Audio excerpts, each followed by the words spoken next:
Welcome to another episode of The People's View. I'm Kevin Avard, your host today, and I'm joined with a number of colleagues here, or former colleagues, starting with the Honorable Don LeBrun.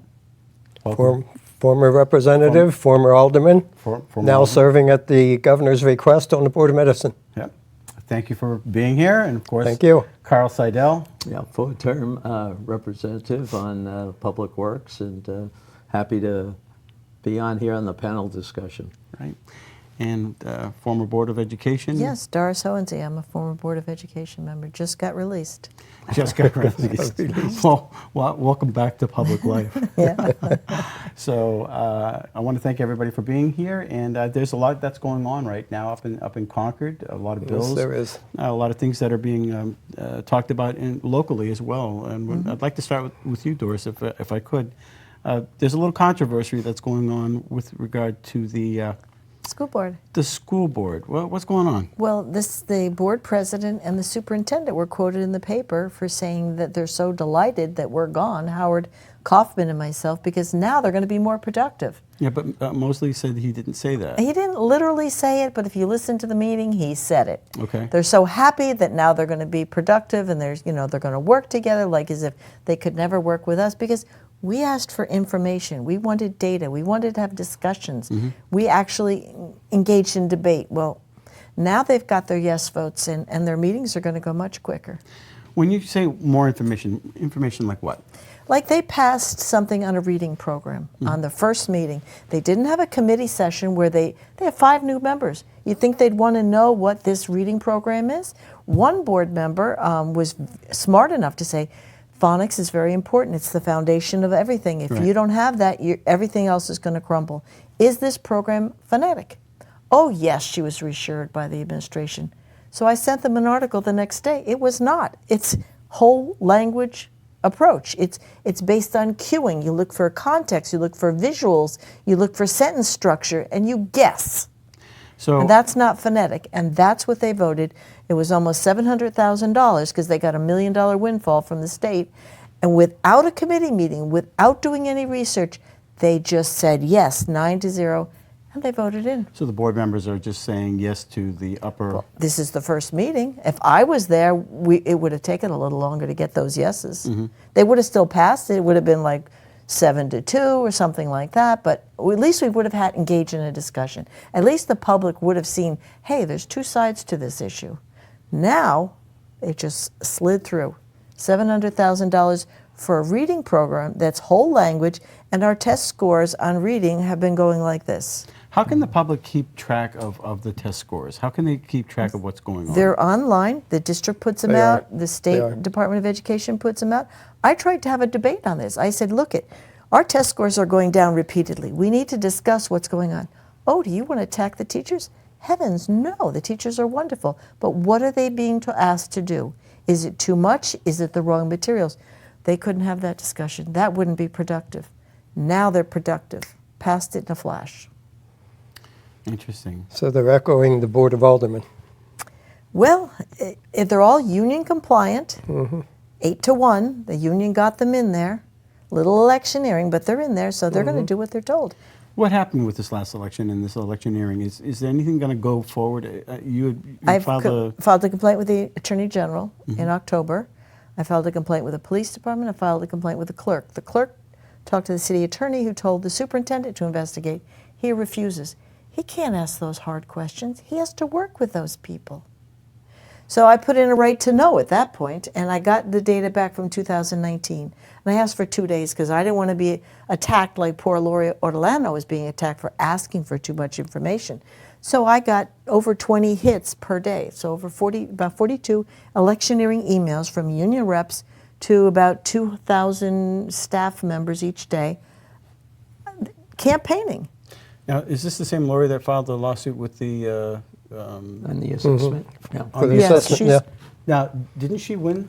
No, that's still in the works. That's But still in the the works. other one, the secretary in the assessing department, that got pushed out for being too cooperative and giving her too much information. Not too much, but giving her the information she asked for without obstructing the way they tried to do it to the rest of us.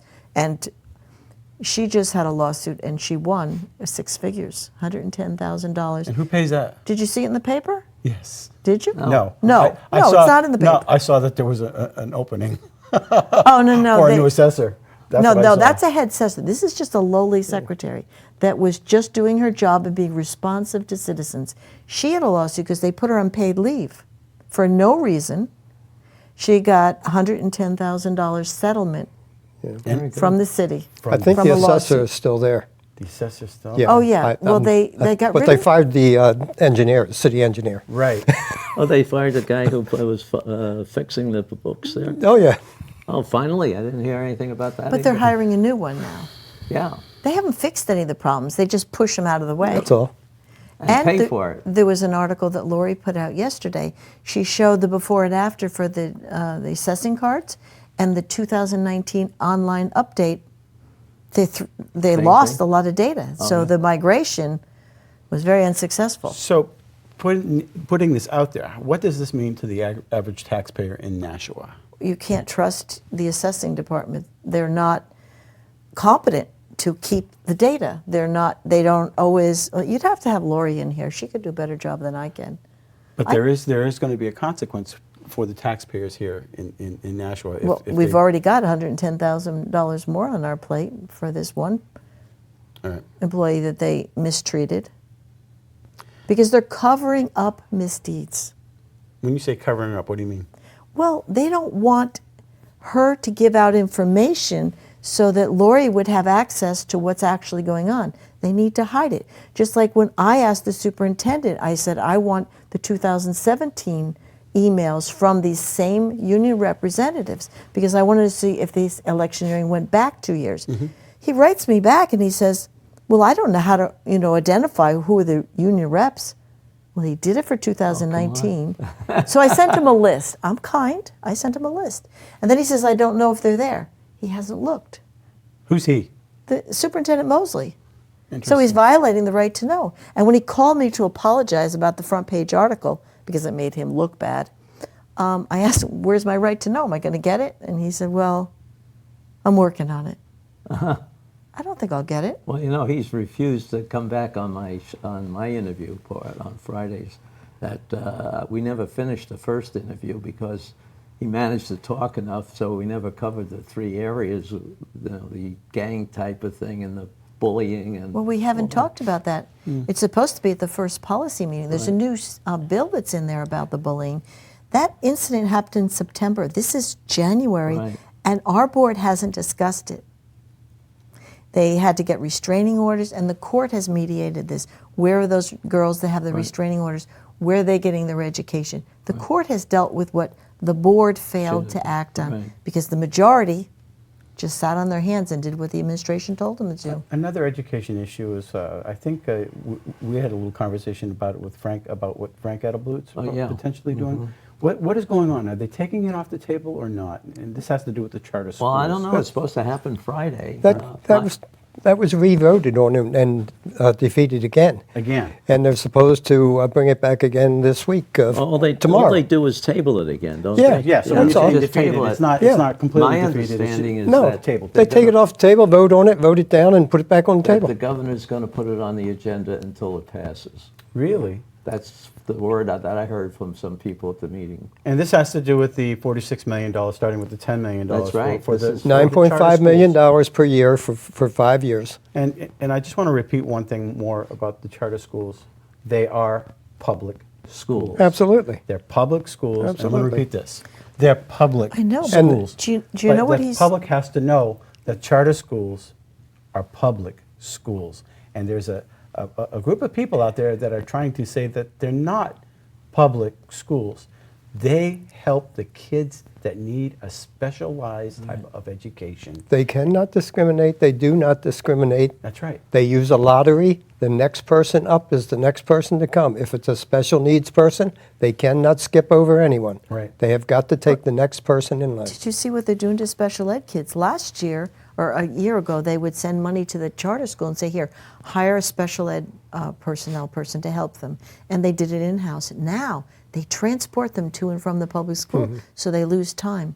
Yeah. It's another way to intimidate those kids Oh yeah, you're going to get service, but you're going to get service with this big inconvenience, which is not the least restrictive environment. That new school they're proposing is a special room just for the. It's a wing. Well, that's very confusing because we have a lot of money that's spent over the budget every year from our special ed, but that's for K to 12. This is only 3 years, 6, 7, and 8. So that's not going to solve the district problem. It's only, and they haven't designed what it's going to be. And what I also heard is why, if you had your child in a special ed program out of town, why would you take them back for 3 years and then pull them out again? You want that continuum. Yeah. So it's not solving anything. It's just another rush to judgment. We've got the votes. Let's just slam it. They don't even have access. You know, the people ought to realize, get more involved in this, not just the people that are affected directly by having a new school, but in the whole education system. When I moved to New England, I moved in and they were in a process in Chelmsford, Massachusetts of proposing a whole new high school. And the building committee came back with a grand old idea. It looked like some small college. People reacted to it. It was, at that time, I think it was $30 million, but that's 1969. They came back, they threw out the building committee, and came back with one at half the price, functional, and with the possibility of adding on things, which they have over Right. the last 40 years. The school's still in good shape. They didn't have to do much. They added things to it, but they didn't start with, I just bring up the swimming pool they wanted to put in originally. You know, they got a very good functional high school. But our enrollment's been declining for 10 years. Across the state, hasn't it? Well, in Nashua specifically, Right. we didn't do any statistical report that we're supposed to do by state law before we planned this thing. We even opened up full-day kindergarten and got a couple hundred more kids, and our enrollment is still declining. So why do we need this big school? If we continue to decline at the rate it is, we're going to lose 33% of our students, or 35% of our students, before the bonds are paid off. So what is the total price tag on that? Oh, Right now, the 120 school- million plus interest payments, I think it was 172 million. 172. Well, something- Now, we passed that, right? But Yes. Oh, yeah. why that- did the mayor have a hard time with passing a pay raise for the police officers? What is that straining out an ad? That's all wind in the Yes, No. it is. smoke. That's a smoke screen. No, it's also because It's a whatever he smokescreen. gives to one bargaining unit, he will have to give to the others. Right. And he was wise enough to know that it's going to have a ripple effect. The aldermen didn't see that. They wanted to be generous. So he had an offer, and they wanted a more generous offer. So there was a squabble. I think there's going to be a lot more generosity this year than he can contain. Well, yeah, I think With so. our money. What do you I'm mean by not so- sure he wants to contain it. Yeah. No, he just not did sure it. he He wants to took the contain. smallest contract and That's right. veto. And That's they right. overrode his veto. And they've got the He power knew to that. do that. Where's this going to end? It's not going to end. People aren't taking enough interest in where their money goes. Well, there, just recently in Concord, there's a carbon tax that was actually, fortunately, it was defeated. But a carbon tax, think about Yeah. what that would do to our economy. Just a carbon tax. It got defeated bipartisan, but it was a Democrat bill. Another source of income. They're trying to tax the living daylights out of New Hampshire. When you're spending money that you don't have, you've got to find some place to get it. Right. And that's what they're doing. But They're that- spending money, and then they have to find a tax or a fee to pay for it. Lots of things are happening. Another bill that's up there is a red flag bill, which is going to it's going to be interesting to see. This has to be vetoed. Red flag bill. Basically, anybody with a degree could say, you know what, I don't think Suited to, I don't think you're suited to mental have a gun, capacity. Don. Right.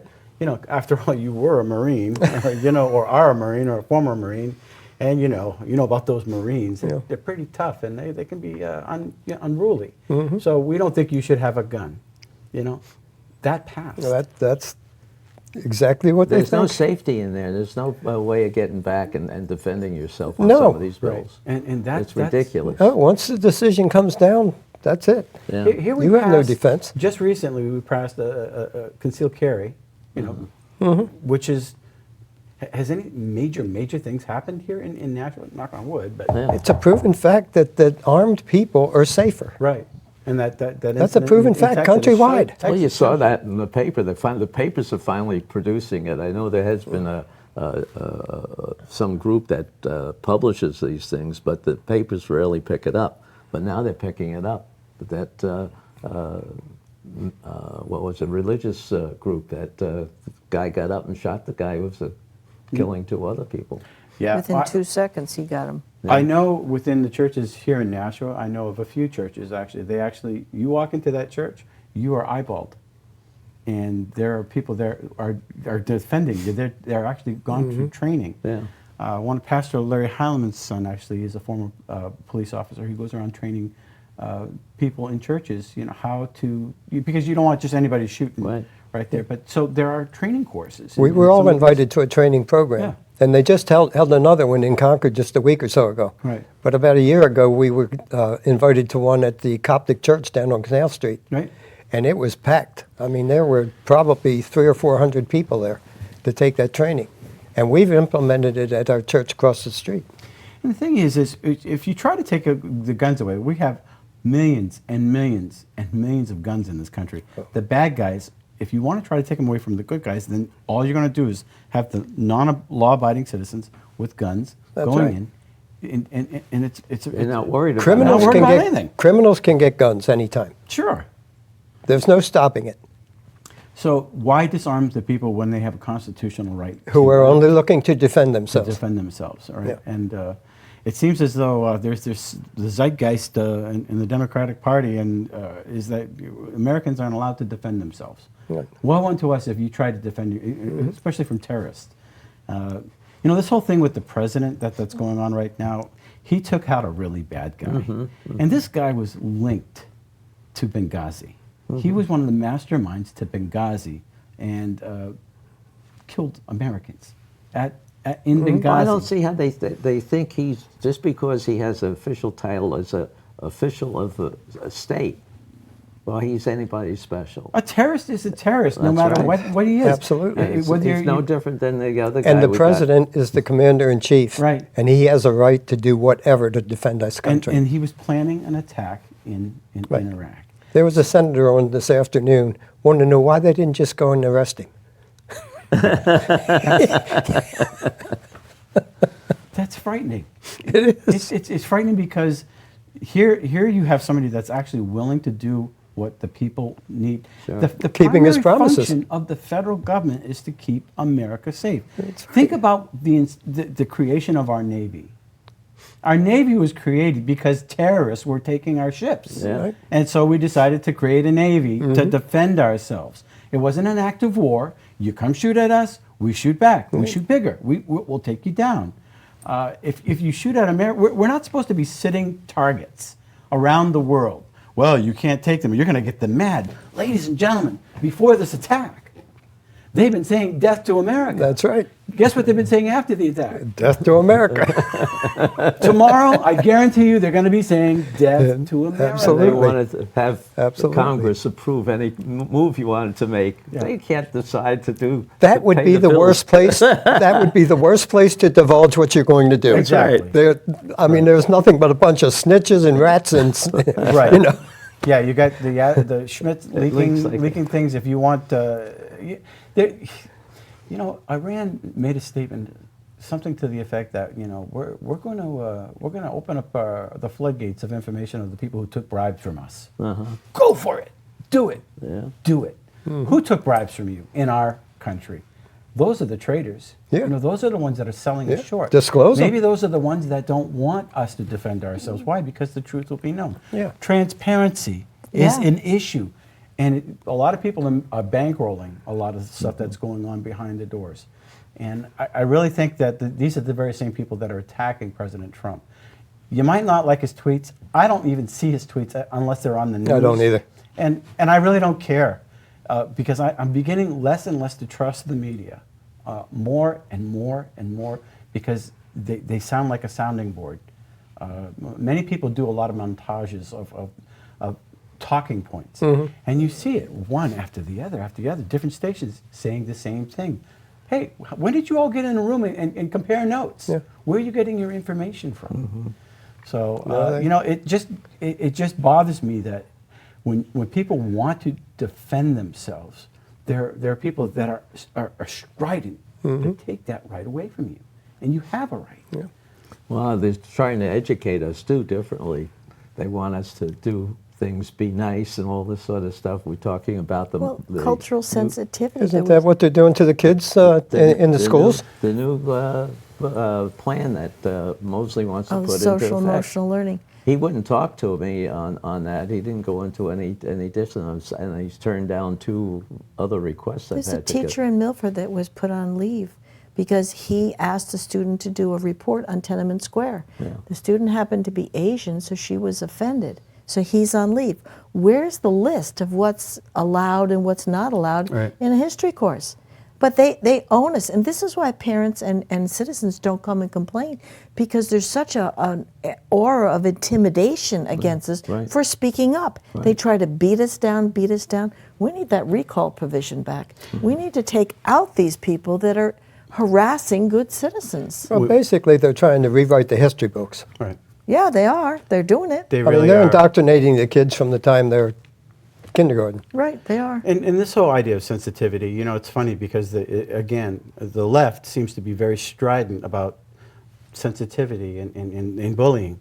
Have you ever seen Jan Schmidt's posts? Oh, my goodness. Have you ever seen some of her posts on social No, I media? haven't. I don't, I never they're- paid any attention They're to so her. offensive. There was one about the crucifixion of Christ and Donald Trump.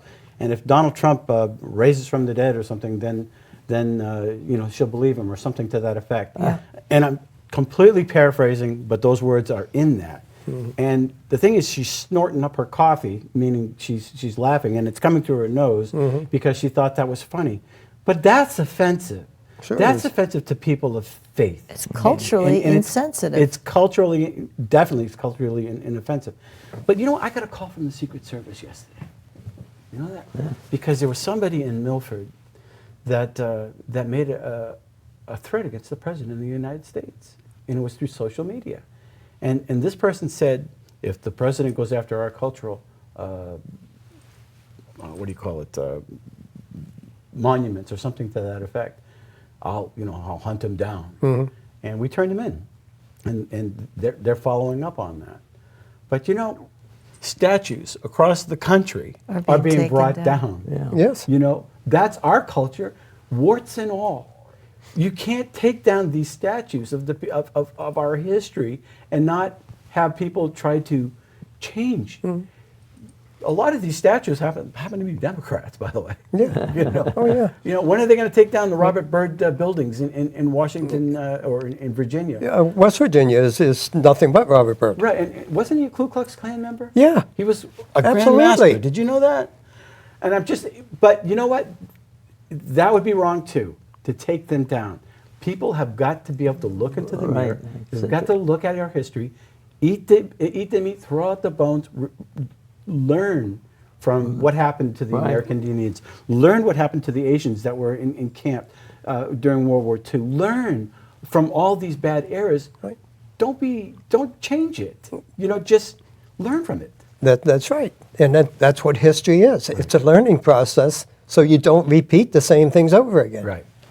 So lots of things happening. So we covered that red flag bill. You had mentioned something to me yesterday about transportation with the Ubers. What was that about? And what, did it have to do with the trains or?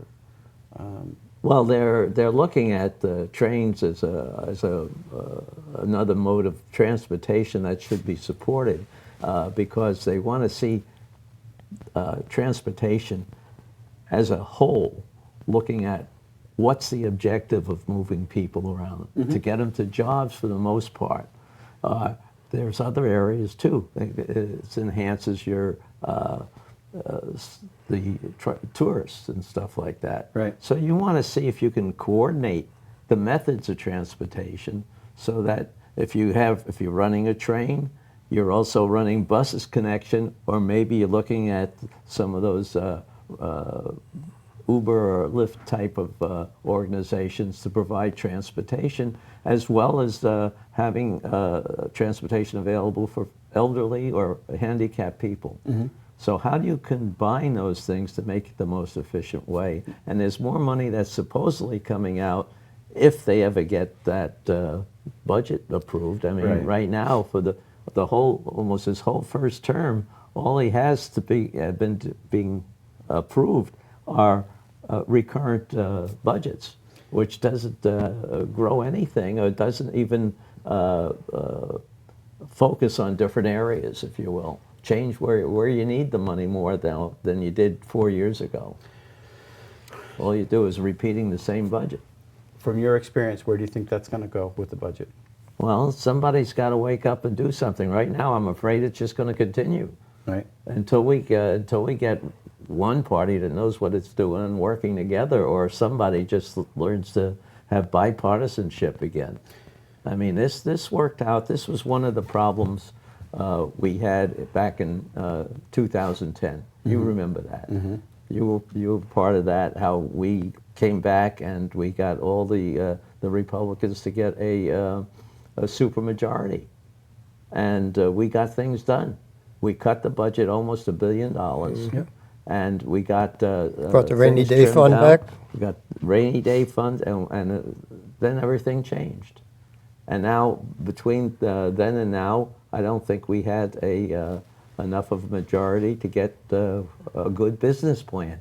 That's what they need to have. The more people that are doing, and I think Governor Sununu's doing that.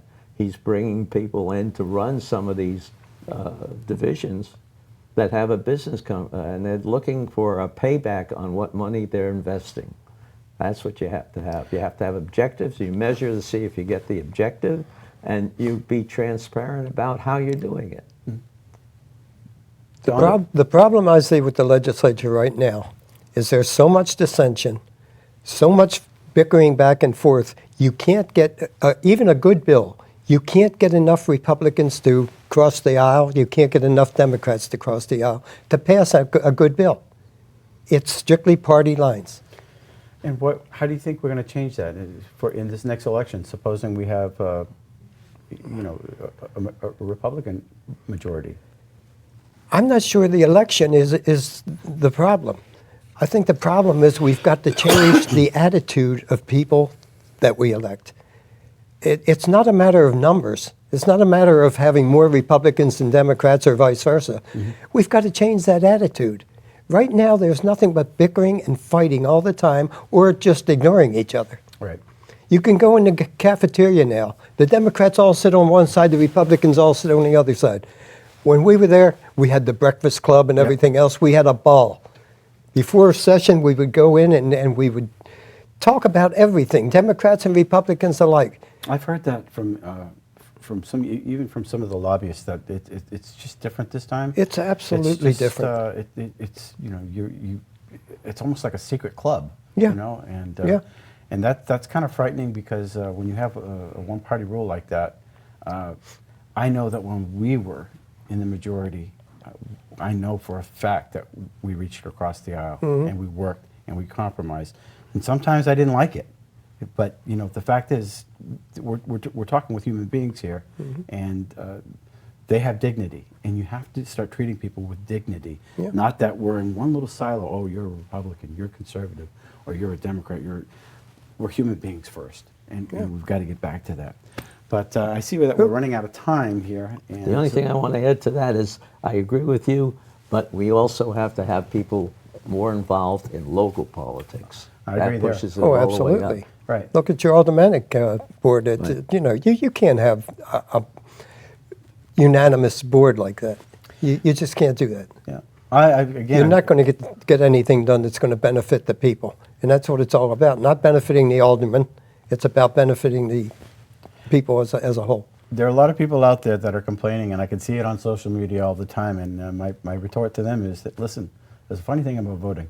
It really works if you do it. Yeah. It works a heck of a lot better than complaining. Oh, sure. So we want to thank you for watching The People's View, and thank our guests. And this was sponsored by the NRCC, the National Republican City Committee, and of course Aardvark, the Dean of Clean. If you need your carpets clean, call Aardvark. Until next week, thanks for watching. Thank you, Kevin. Thank you.